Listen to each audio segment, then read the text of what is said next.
Главные новости сегодняшнего дня. Сегодня утром в Москве ушел из жизни известный российский композитор Федор Карманов.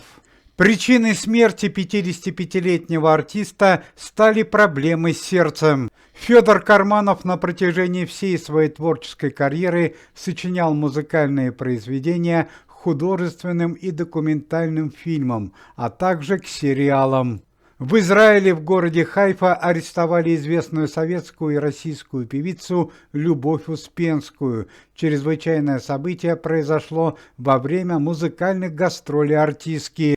Причина ареста Любови Успенской – это нарушение общественного порядка во время концерта и несоблюдение музыкального коммерческого контракта. Вчера мы сообщали о счастливом нахождении известного общественного деятеля Евгения Пригожина, и сегодня эта информация полностью подтвердилась. Более того, сегодня утром в аэропорт столицы Нигерии прибыли родные Евгения Пригожина, и несколько часов назад состоялась трогательная встреча Евгения Викторовича вместе со своей семьей. Накануне прошла медицинская экспертиза, которая полностью доказала, что данный человек в действительности является Евгением Пригожиным. Ну а буквально несколько минут назад счастливая супруга Евгения Пригожина сообщила, что окончательно узнала своего супруга по 2 родинкам на спине и шраму под левым коленом.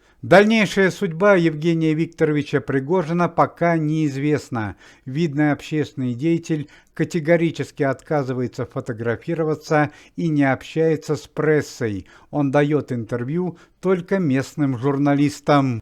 Однако руководство антикоррупционного комитета Никита Михалков, Александр Домогаров и Александр Бастрыкин отметили, что такой человек, как Евгений Викторович Пригожин, обязательно пригодится в работе комитета. Так что вполне вероятно, что руководство организации пойдет на дальнейший контакт с Евгением Пригожиным.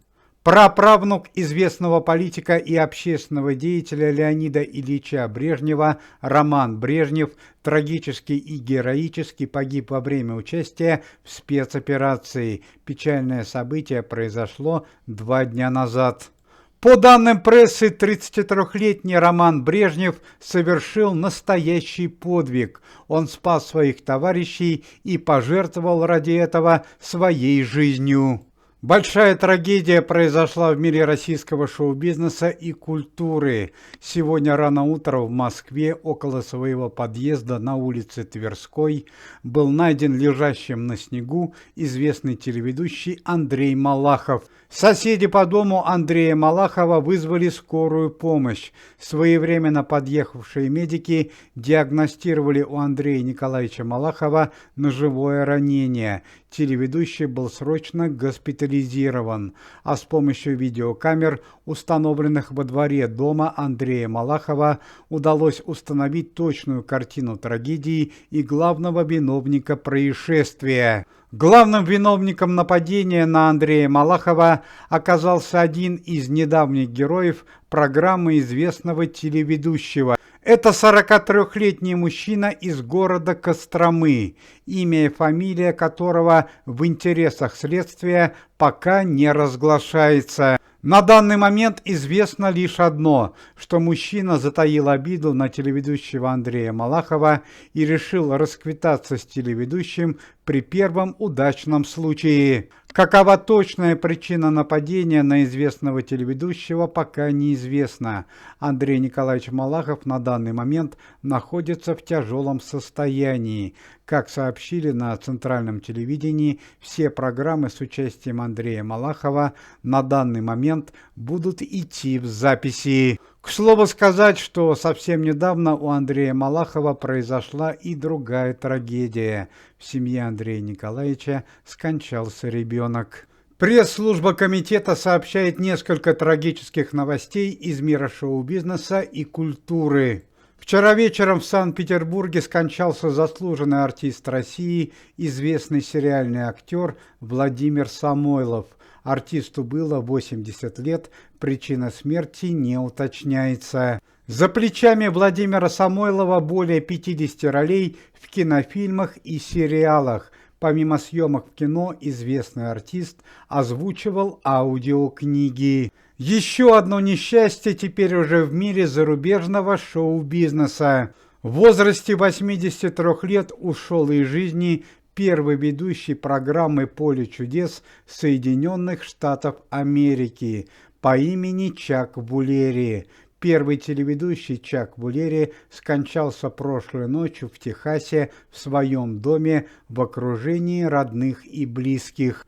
Надо отметить, что Чак Вуллери первый раз начал вести программу «Поле чудес» Соединенных Штатов Америки еще 6 мая 1975 года.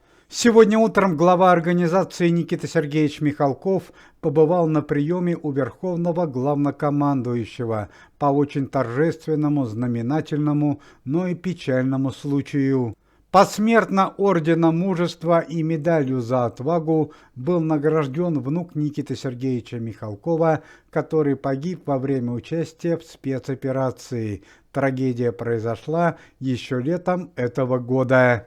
Важные новости о состоянии здоровья первого заместителя комитета и министра обороны Российской Федерации Андрея Белоусова. Зрители с большим стажем могут помнить, что несколько недель назад Андрей Ремович Белоусов подвергся отравлению в специальном поезде. После этого министр обороны Российской Федерации несколько дней провел в больнице в тяжелом состоянии. Однако 2 дня назад появилась обнадеживающая новость. Андрею Ремовичу стало лучше, и он пошел на поправку. Вероятно, завтра утром он будет выписан из больницы. По словам лечащих врачей, Андрей Белоусов не желает соблюдать постельный режим и стремится быстрее приступить к исполнению своих профессиональных обязанностей. Матери известной российской и советской певицы Натальи Королевой Людмиле Порывай продлили срок пребывания в следственном изоляторе города Москвы до 1 января 2025 года. Как сообщает источник информации, Людмилу Порывай отпускали из следственного изолятора на 2 недели для прохождения лечения и экспертизы в психиатрической клинике. После окончания лечения Людмила Порывай была признана вменяемой, и мать Натальи Королевой вернули в следственный изолятор. Надо отметить, что Людмила Порывай обвиняется по нескольким направлениям, среди которых финансовые махинации с недвижимостью и устройство побега своего внука, которое произошло еще полгода назад.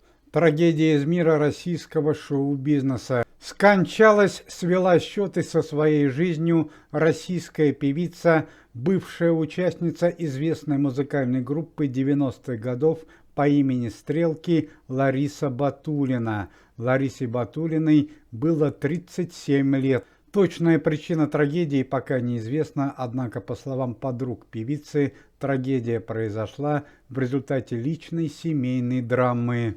Печальные новости появились о члене комитета, известном певце Льве Валерьяновиче Лещенко. Легендарный певец целых 2 недели находился в реанимации, из них 5 дней в состоянии комы.